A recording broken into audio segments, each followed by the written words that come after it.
Ya, Assalamualaikum warahmatullahi wabarakatuh.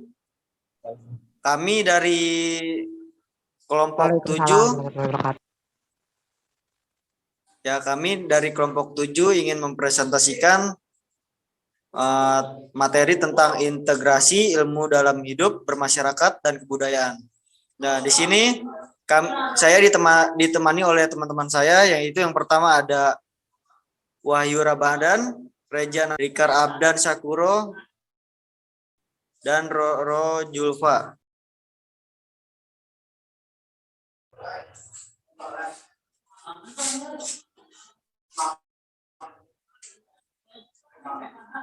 Nah, untuk table of content di sini ada konsep hidup bermasyarakat dan kebudayaan.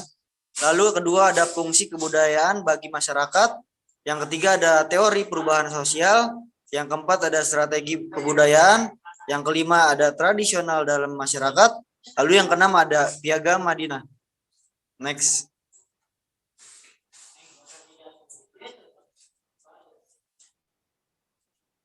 Nah, yang pertama yaitu ada konsep hidup bermasyarakat dan berkebudayaan yang akan dibacakan oleh teman saya yaitu Wahyu Ramadan. Baik, sini ada yang pertama adalah masyarakat. Masyarakat adalah orang yang hidup bersama yang menghasilkan kebudayaan. Tak ada masyarakat yang tidak mempunyai kebudayaan dan sebaliknya tak ada kebudayaan tanpa masyarakat sebagai wadah dan penduduknya. Kata kebudayaan berasal dari bahasa Sanskerta, budaya, yang merupakan bentuk jamak dari kata budi yang berarti budi atau akal. Kebudayaan diartikan sebagai hal-hal yang bersangkutan dengan akal atau budi. Lalu yang kedua ada pun istilah culture, yang merupakan istilah bahasa asing yang sama artinya dengan kebudayaan. Berasal dari kata Latin culture, artinya mengolah atau mengerjakan, yaitu mengolah tanah atau bertani. Dari asal arti tersebut, yaitu polar, kemudian culture, diartikan sebagai segala daya dan kegiatan manusia untuk mengolah dan mengubah alam. Next. Lalu selanjutnya ada fungsi budaya bagi masyarakat. Next. Di sini ada 4 poin, yaitu ada yang pertama, budaya selalu melekat pada manusia. Kapan dan dimanapun daerahnya, manusia selalu punya budaya. Pasalnya, budaya merupakan cara hidup yang berkembang serta dimiliki bersama oleh kelompok orang yang diwariskan dari generasi ke generasi. Budaya terbentuk dari berbagai unsur yang rumit, termasuk sistem agama, politik, adat istiadat, perkakas, bahasa, bangunan, pakaian, serta karya seni. Lalu pengertian budaya sendiri sering dikaitkan dengan bagian dari budi dan akal manusia.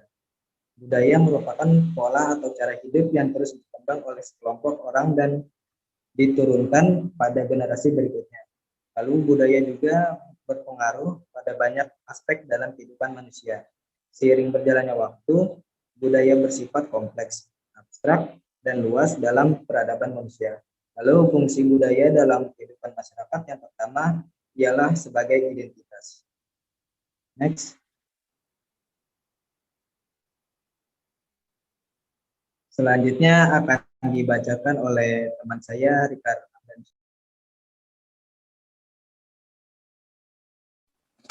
Baik, selanjutnya yaitu ada fungsi budaya dalam masyarakat. Di sini yang pertama ada pengendali perilaku masyarakat, yaitu fungsi budaya dalam kehidupan masyarakat sering digunakan untuk mengontrol perilaku. Yang kedua ada pedoman interaksi sesama manusia. Setiap daerah pasti memiliki banyak budaya yang digunakan. Hal ini menjadi pedoman dalam melakukan jenis interaksi sosial secara langsung. Yang ketiga ada wadah menyalurkan perasaan tentang kehidupan, yaitu fungsi budaya dalam kehidupan masyarakat ialah sebagai wujud ekspresi. Salah satu bentuk ekspresi masyarakat ditunjukkan dengan sebuah budaya yang berupa karya seni tertentu. Lalu yang terakhir ada pedoman hidup manusia. Fungsi budaya dalam kehidupan masyarakat juga menjadi dasar manusia dalam menjalani kehidupan sehari-hari.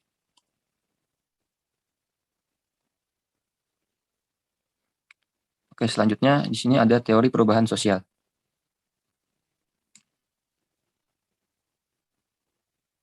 Nah, di sini ada beberapa teori. Yang pertama yaitu teori evolusi.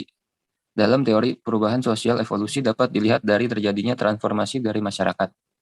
Lalu yang selanjutnya ada teori konflik. Teori ini melihat masyarakat dalam dua kelompok atau kelas yang saling berkonflik, yaitu kelas borjuis dan kelas proletar. Selanjutnya ada teori perubahan sosial Dahrendorf, yaitu perubahan sosial oleh Dahrendorf berisi tentang hubungan stabilitas struktural sosial dan adanya perubahan sosial dalam masyarakat. Nah, selanjutnya akan dibacakan oleh rekan. Ya, selanjutnya ada strategi kebudayaan. Next.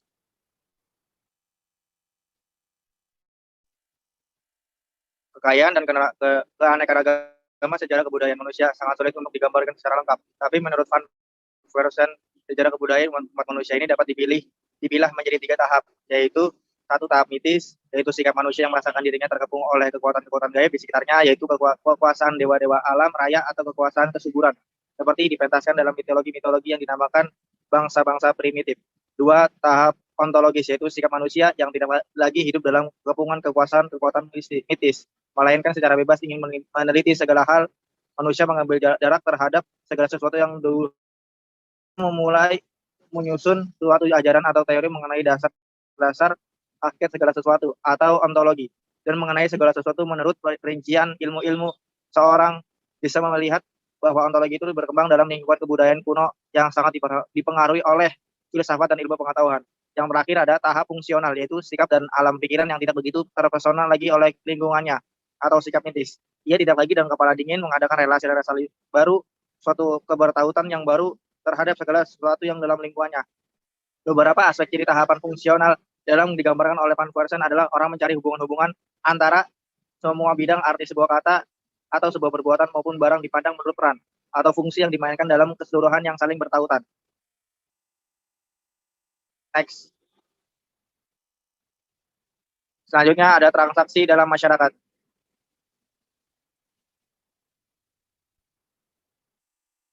Istilah transaksi merujuk pada kata dasar transaksional itu sendiri, yakni transaksi. Pengertian transaksi yakni persetujuan dalam jual beli antara dua belah pihak, penjual dan pembeli. Perlu diketahui di sini kita jangan mempersempit penahanan kita bahwa istilah jual beli sebatas barang dibeli dengan menggunakan uang. Istilah jual beli ialah persetujuan saling mengikat antara penjual, yakni pihak yang menyerahkan barang, dan pembeli sebagai pihak yang membayar harga barang yang dijual.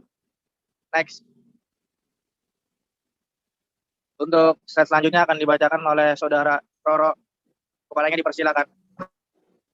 Oke. Ya, Gamadian Madrina. Lanjut. Sebelum Nabi Muhammad SAW hijriah ke Madinah atau saat kota akhir masih bersama Tasya. Yang di sana terdapat 2 kabilah yang besar dan Tasyadi, yang disebut adalah kabilah Hasyun dengan sekutu Yahudi. Baik kabilah adalah tradisi dengan kutukan Yahudi bin Harzi, tercatat sekitar 220 tahun. Keduanya kabilah tersebut adalah dedikasi atau kabit, tetapi yang tidak menemukan sosok yang menyantumkan mereka. Kabit sesungguhnya 2 kelompok sekutu Tarhuzi itu setidaknya setelah terjadi 4 perang besar, yaitu perang Syurim, perang Ka'bah, perang Habib, dan perang Bu atas. Ratusan korban sudah terjatuh dari kedua belah pihak. Oleh sebab itu, sejak 2 tahun sebelum Hijriah, tokoh Taisyuri baik asal dari kabil Hausun dan Parsu, mungkin Nabi Muhammad memiliki banyak musuh di Mekah. Ia tetap terkenal atau seratusan sebagai alami. Orang yang jujur dan terdapat percaya serta pernah menyelesaikan perselisihan dan berkaitan terletak hajrah aswah saat menguramkan Ka'bah. Lanjut, boleh dilanjutin. Isi piagam Madinah antara mukmin dengan nama Allah yang Maha Pengasih dan Maha Penyayang. Ia piagam dari Muhammad Rasulullah untuk mengalahkan mukmin dan muslim yang berasal dari Kairo dan Syatsir Madinah, dan yaitu mungkin mereka menggabungkan diri dan berjuang bersama mereka. Pasal 1, sesungguhnya mereka umat dan berada di komunitas manusia. Pasal 2, kaum Hijri dan Quraisy sesuai dengan keadaan kebiasaan mereka haudu dan menghadukan membayar uang tebusan darah di antara mereka, dan mereka membayar tebusan tawaf dengan cara baik dan adil. Pasal 3, dahani auf sesuai dengan keadaan kebiasaan mereka mendahu membayar uang tebusan darah di antara mereka seperti semula, dan setiap suku membayar tebusan baik dan adil di antara mukmin. Pasal 4, dan Saidah sesuai dengan keadaan kebiasaan mereka mendahu membayar uang tebusan darah di antara mereka seperti semula, dan suku membayar tebusan tawan dengan baik dan adil di antara mukmin. Lanjut. Iya, Terima kasih. Ada yang mau bertanya? iya Kak, langsung saya lanjut ya. Jadi kesimpulannya dari materi ini adalah masyarakat adalah orang yang hidup bersama yang menghasilkan kebudayaan. Tak ada masyarakat yang tak mempunyai kebudayaan dan sebaliknya. Tak ada kebudayaan tanpa masyarakat sebagai wadah dan penduduknya. Kata kebudayaan berasal dari bahasa Sanskerta, yaitu ada budaya yang merupakan bentuk jamak dari kata budi, yang berarti budi atau akal. Lalu kebudayaan tersebut diartikan sebagai hal-hal yang bersangkutan dengan akal atau budi.